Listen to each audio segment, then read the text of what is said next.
আজকের ইন্টারভিউ তাহলে শুরু করা যাক। সিরিয়াল অনুযায়ী নাম ডাকা শুরু করো তুমি। জি বস, শুরু করে দিচ্ছি আমি। প্রথমে রফিক সাহেব, আপনি চলে আসেন। আসসালামু আলাইকুম স্যার। ওয়ালাইকুম আসসালাম।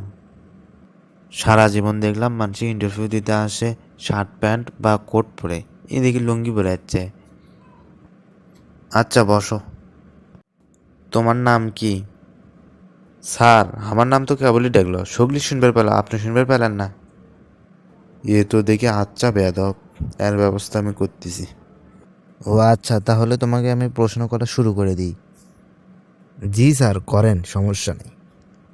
আচ্ছা কত, বাংলাদেশের জাতীয় মাছের নাম কি? স্যার এটা কোনো প্রশ্ন করলেন? বাংলাদেশের জাতীয় মাছের নাম হলো পাঙ্গাস। এ তো দেখি গন্ডমূল ঘুরে। আচ্ছা কিভাবে হলো পাঙ্গাস মাছ, একটু বলো।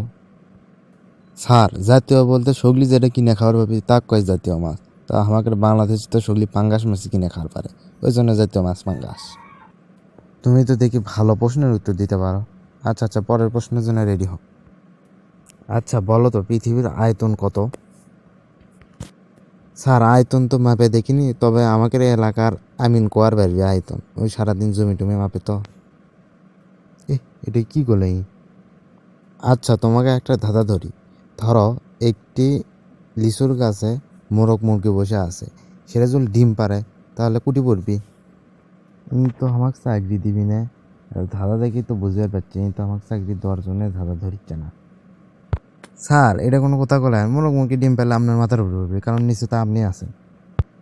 ও আচ্ছা ঠিক আছে, তোমার ভাইবা শেষ, তুমি এখন যেতে পারো।